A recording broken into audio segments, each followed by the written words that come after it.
Assalamualaikum warahmatullahi wabarakatuh. Alhamdulillah, kita ucapkan puji dan syukur kehadirat Allah Subhanahu wa taala.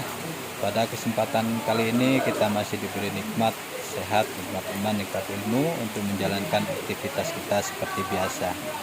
Dan tidak lupa pula kita kirimkan selawat serta salam buat junjungan kita, yakni baginda Nabi besar Muhammad Shallallahu Alaihi Wasallam, berupa doa Allahumma sholli ala sayyidina Muhammad wa ala ali Muhammad.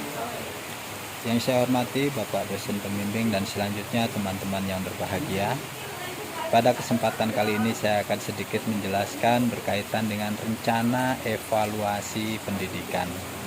Nah, yang dimaksud dengan evaluasi dalam kegiatan pembelajaran adalah usaha pengambilan sejumlah keputusan yang berkaitan dengan pembelajaran guna melihat sejauh mana keberhasilan pendidikan yang telah disampaikan kepada siswa sebagai tujuan dari pembelajaran itu sendiri. Nah, tujuan evaluasi pembelajaran itu apa? Tujuan evaluasi pembelajaran dalam proses belajar mengajar adalah untuk mengetahui atau mengumpulkan informasi taraf perkembangan dan kemajuan yang diperoleh siswa dalam rangka mencapai tujuan yang telah ditetapkan dalam kurikulum. Nah, di samping itu, agar guru dapat menilai daya guna, pengalaman, dan kegiatan-kegiatan yang telah dilaksanakan sekaligus mempertimbangkan hasilnya serta metode mengajar dan sistem mengajar yang dipergunakan apakah sudah sesuai dengan yang diharapkan dalam kurikulum. Nah, fungsi evaluasi pembelajaran itu bagaimana? Nah, fungsi evaluasi pembelajaran sebagai salah satu komponen penting dalam pelaksanaan belajar mengajar.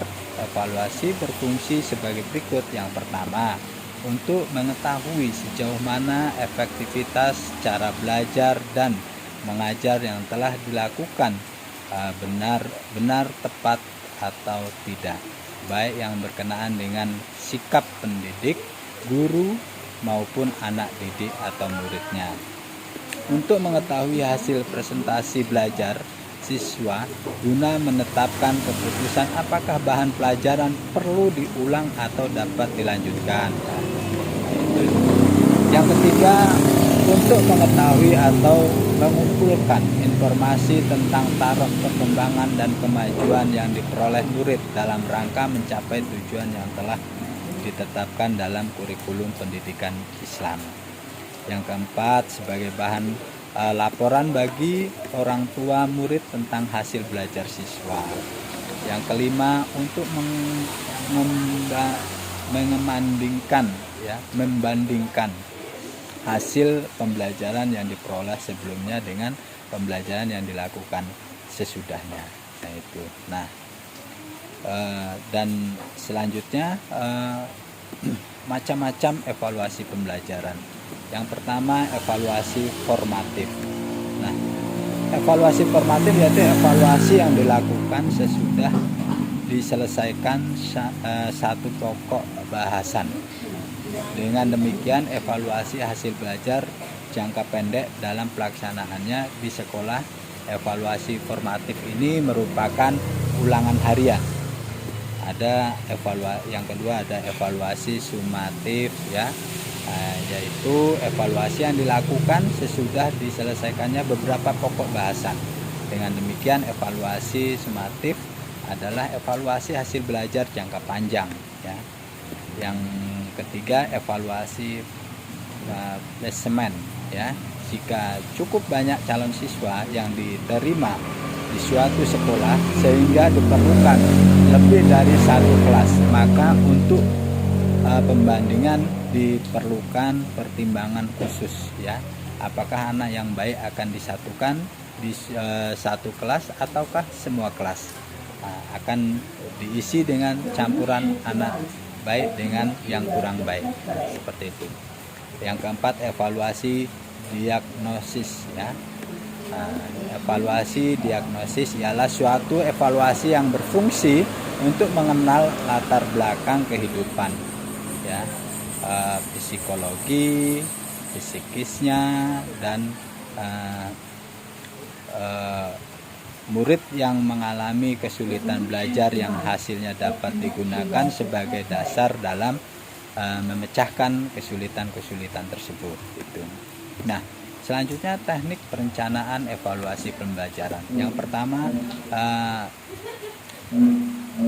pengertian dari perencanaan evaluasi pembelajaran ya.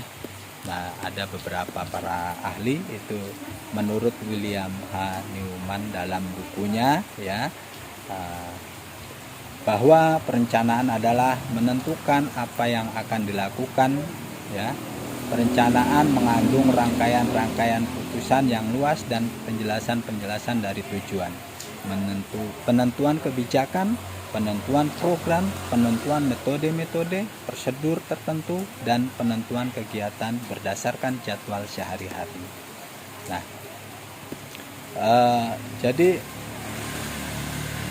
selain itu juga ada prosedur pelaksanaan dari evaluasi pembelajaran ya, yaitu yang pertama perencanaan evaluasi ya.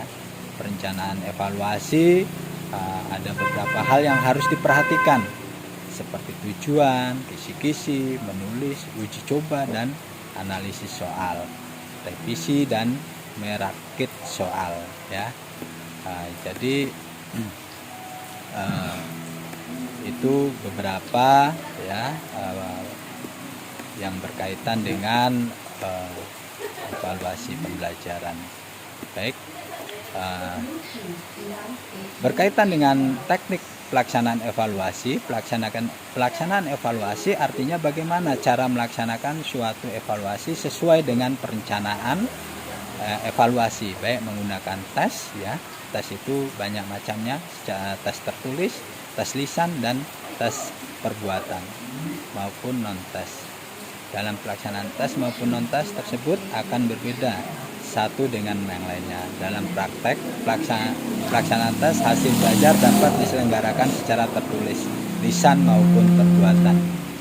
Baik, mungkin demikian saja yang dapat saya jelaskan berkaitan dengan rencana evaluasi pendidikan. Lebih kurangnya saya mohon maaf, saya akhiri. Wabillahi taufiq wal hidayah. Wassalamualaikum warahmatullahi wabarakatuh.